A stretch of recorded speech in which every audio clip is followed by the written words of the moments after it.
Walang expiration date ang pagtulong sa kapwa. Hanggat may pagkakataon, hanggat kaya mo, hanggat pwede, sige lang, tumulong ka sa iyong kapwa.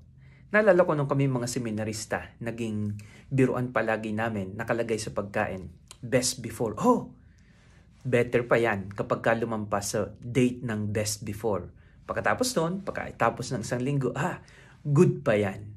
Well, iba naman sa pagkain of course, pero ang gusto lamang naming sabihin, hanggat pwede, hanggat kaya mong tumulong, gagawa at gagawa tayo ng pamamaraan na makatulong sa ating kapwa.